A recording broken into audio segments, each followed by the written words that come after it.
Hi there, in the previous videos, the timer and instruction were explained. In this video, I'm going to do a more practical project to use the timer and instructions. After a short description about the project, I'll use factory I/O to design a production line. Then I'll start the programming step with Simatic Manager software. I'll continue and complete this step in the next video. Finally, I'll connect factory I/O to the PLC sim simulator to test and modify my designed production line. Before we get started with today's video, I just wanted to inform you about all the great content we have been releasing on the PLC Goods YouTube channel, which includes industrial automation PLC programming, HMI, and microcontroller-based developments. My name is Syed Reza, and if you enjoy this video, I would appreciate it if you could click the subscribe button as well as the notification bell, to receive the latest and the greatest content I will be posting through the channel. Okay, let's test the final project. My project has only two push buttons to start and stop the production line, but it has 8 actuators. In other words, I need to use 8 digital outputs of my PLC. Note that these 4 actuators are more important and should be started and stopped in a specific sequence. Let me test the project. Just pay attention to the video.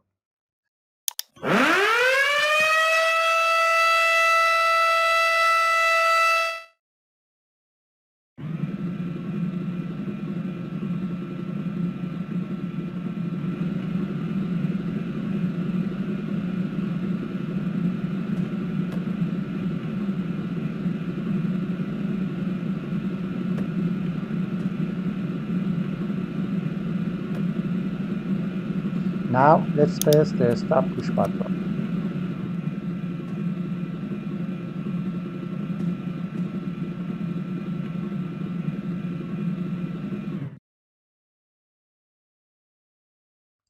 Okay, let's test the project again.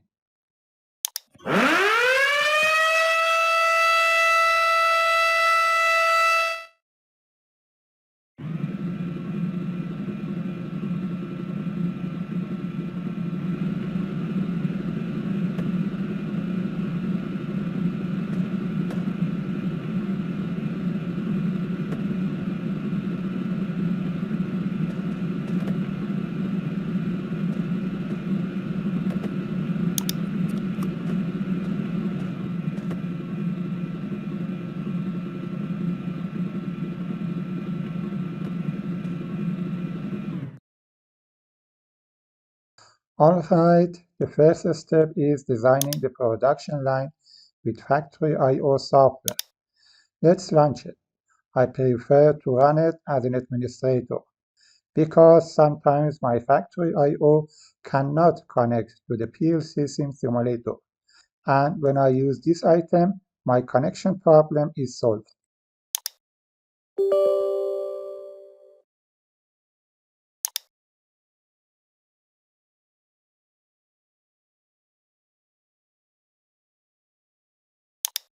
Okay, let's create a new project and design the production line.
Okay, let me test the two inserted belt conveyors manually.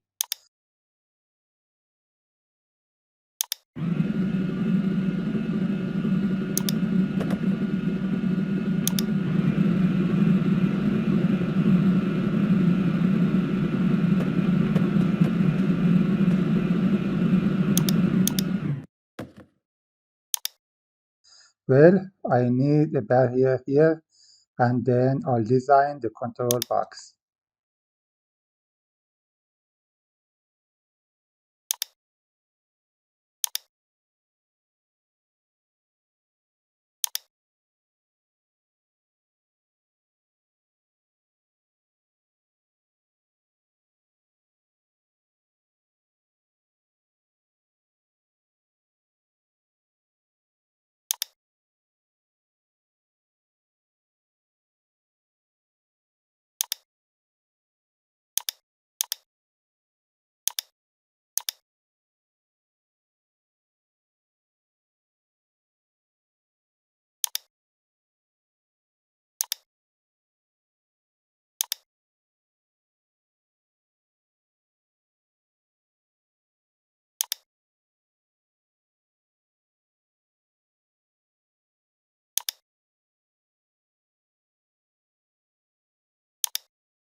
Okay, the designing step with factory I/O has finished.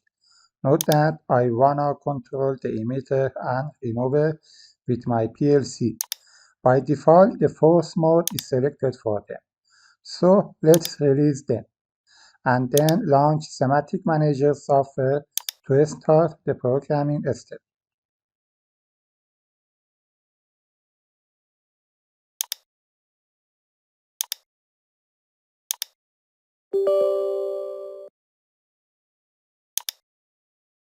Okay, let's create a new project in Simatic Manager software.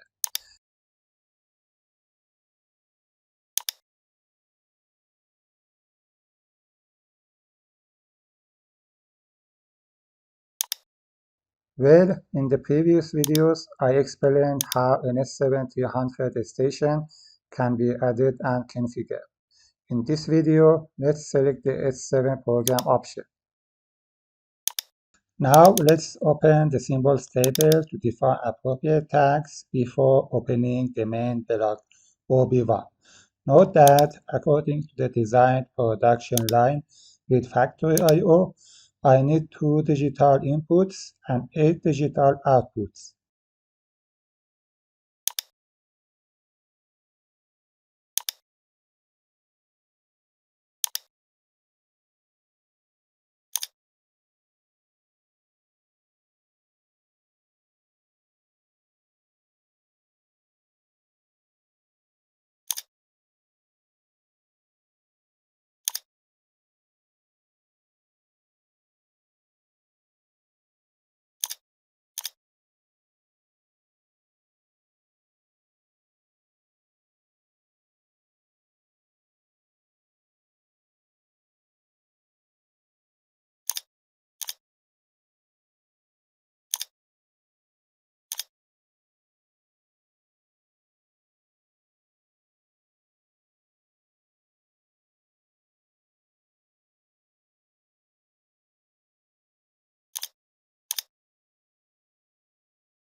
Alright, I defined appropriate tags for my digital inputs and outputs.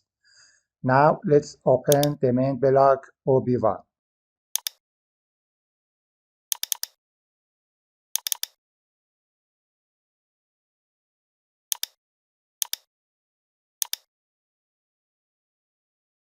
Well, in the first network, let's store a start request from the start and stop push buttons on a bit of PLC memory. Note that the stop push button is normally closed.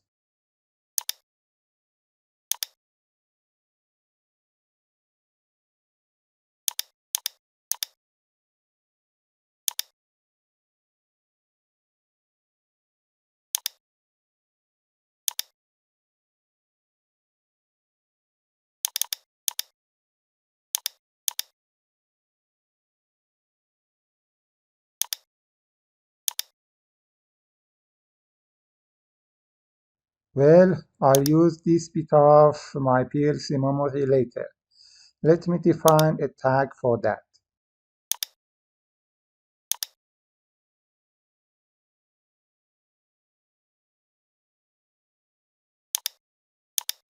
Well, there are 8 actuators that should be controlled. So I'll use 8 networks corresponding to the 8 actuators.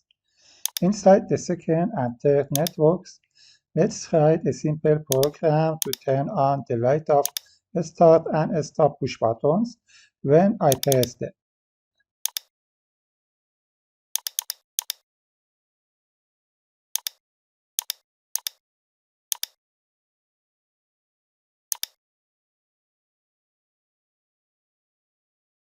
As I mentioned earlier, the stop push button is normally closed.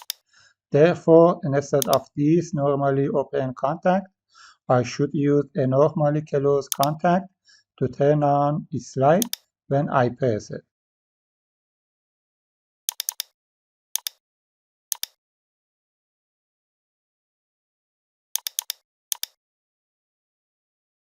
Inside the next network, I'm going to write a simple program for the warning light.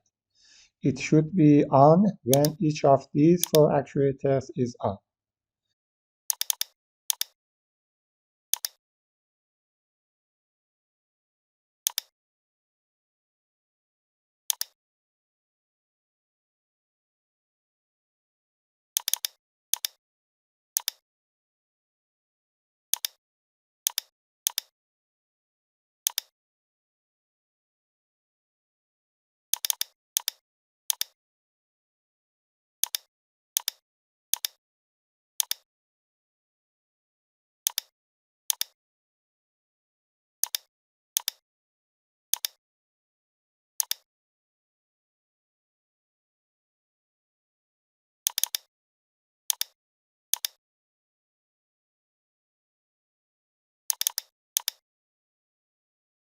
Okay, until now I've written appropriate programs for these 3 outputs, the light of the start and stop push buttons and the warning light. Also, I need to write appropriate programs for these actuators as well. Let's continue and complete the current project in the next video. Thanks so much for watching this video. Thanks for watching my content. If you have any question on this topic, make sure you leave them in the comment section below, and if you can spend a few seconds of your time liking as well as sharing this video, if you enjoyed it, that will mean a lot to me. If you have any suggestions for the channel, such as what kind of hardware or software I should be covering, then make sure to leave that in the comment section. See you next time. Bye bye.